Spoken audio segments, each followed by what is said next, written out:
All right.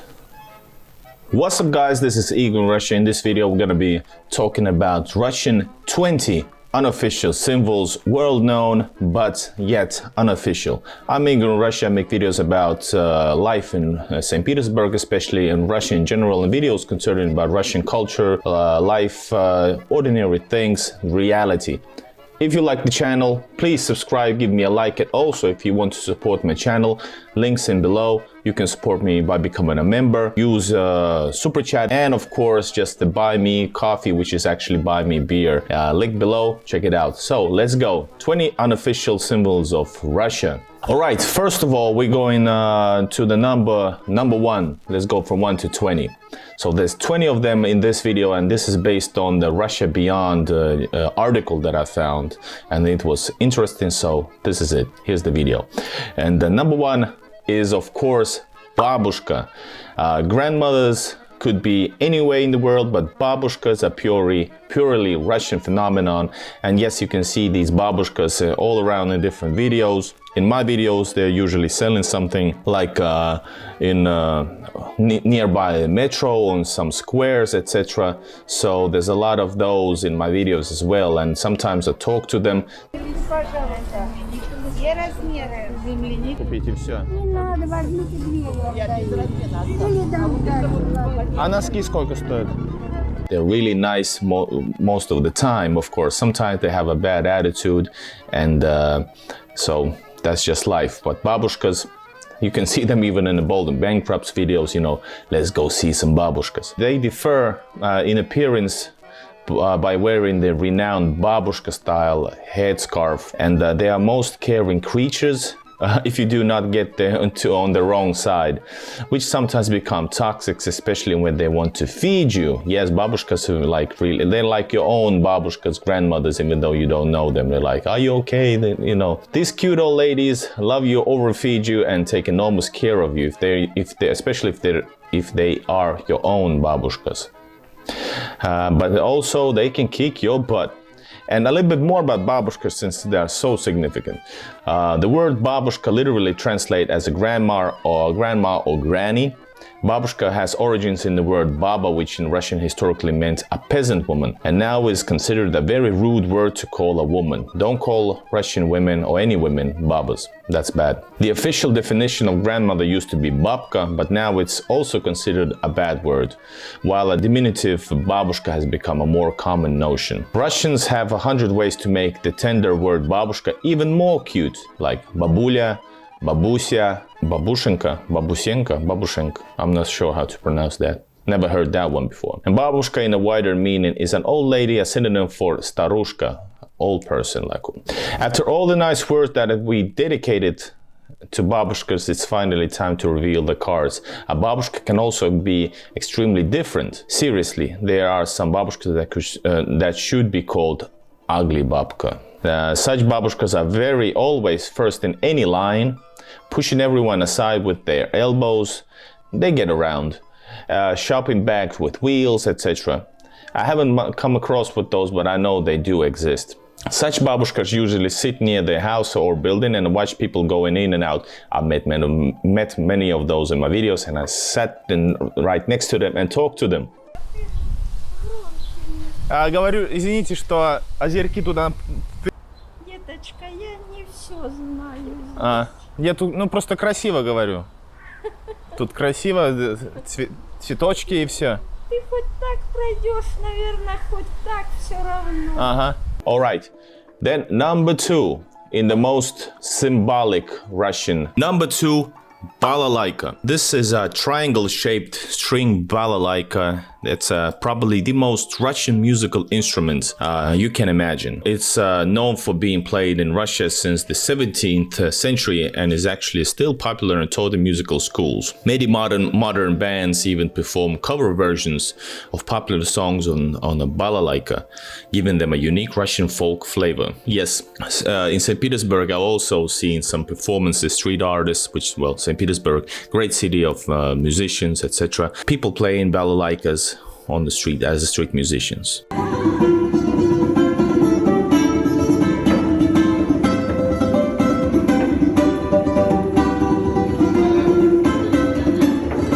Number 3, ballet. Even if you've never been to Russia, you've surely had a glimpse of a classical ballet. We are lucky to inform you that it was indeed born and formed in Russia. Ballet is a Russian, so.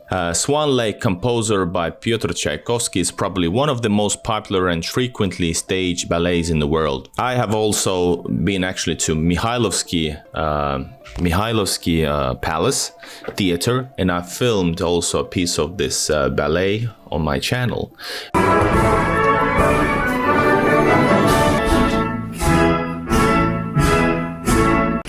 Kolmoskerroksessa.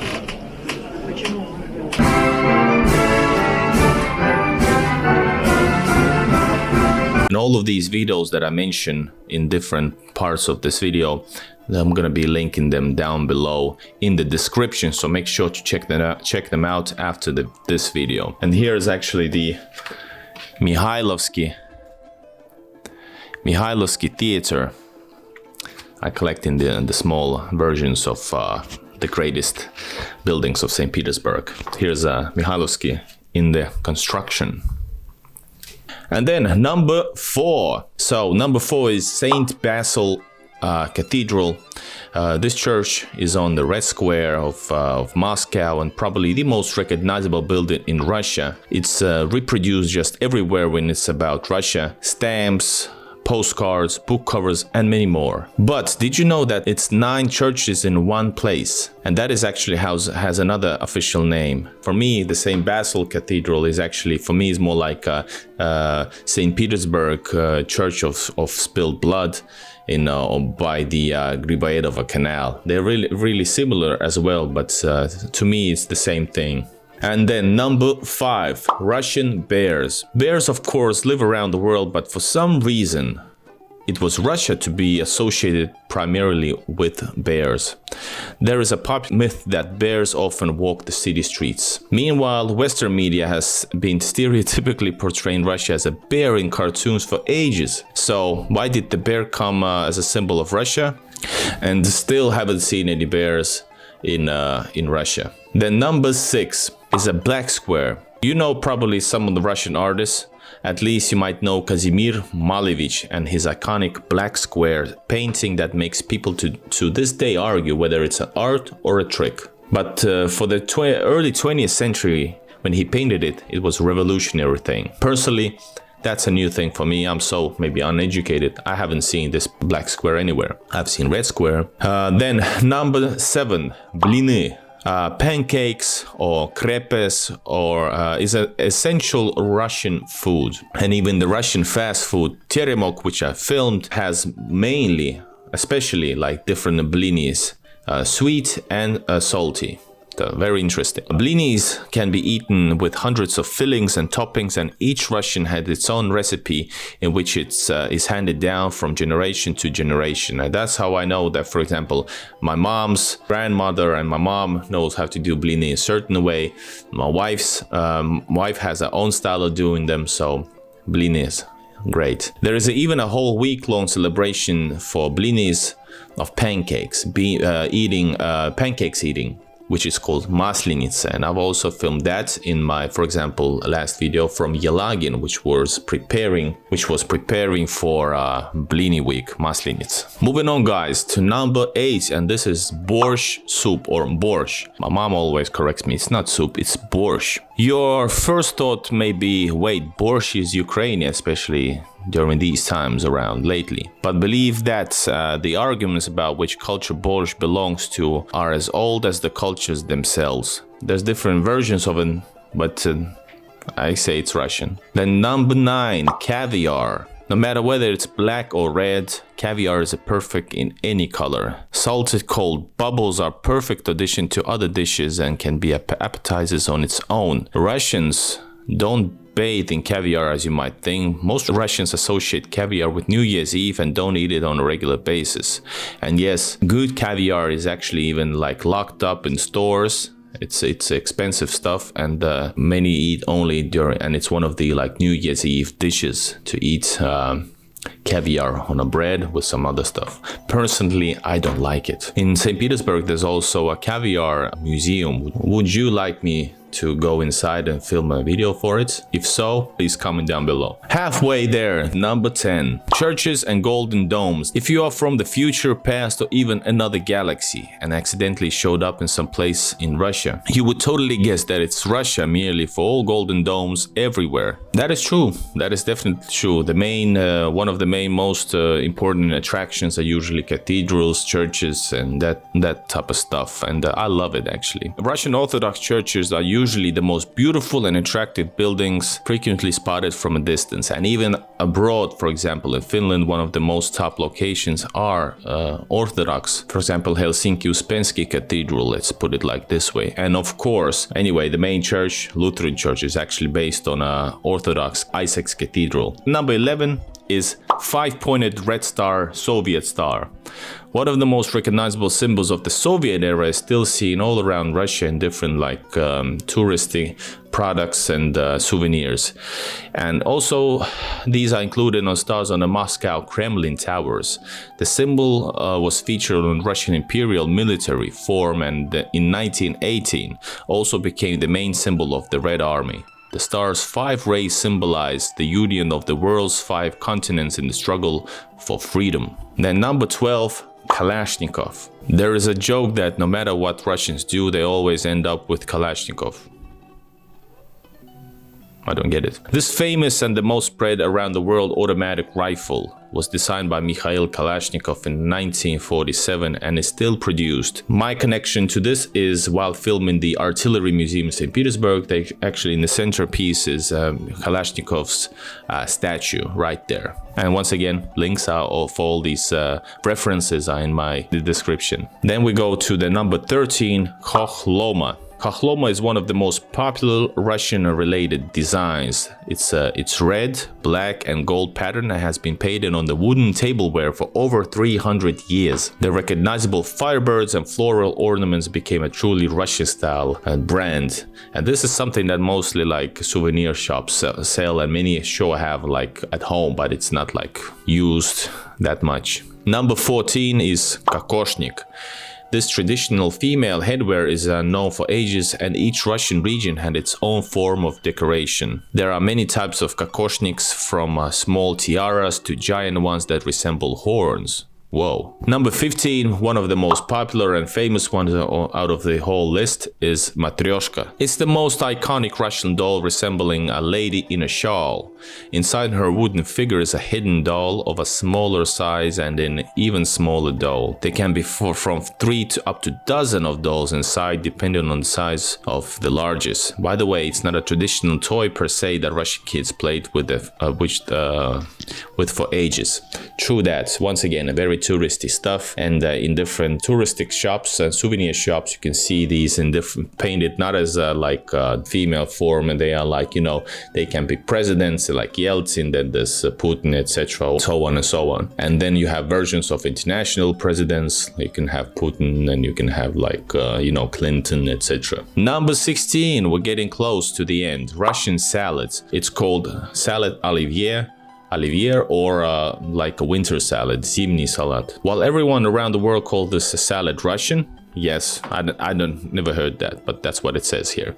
Russians call it olivier and believe that it was named after a French chef who supposedly created while cooking for the Tsar family. In any case, during the Soviet era, the recipe of this once chick dish was simplified, and so that everyone could prepare it at home. It's one of the most important like New Year's Eve dishes for sure. 17 guys, samovar.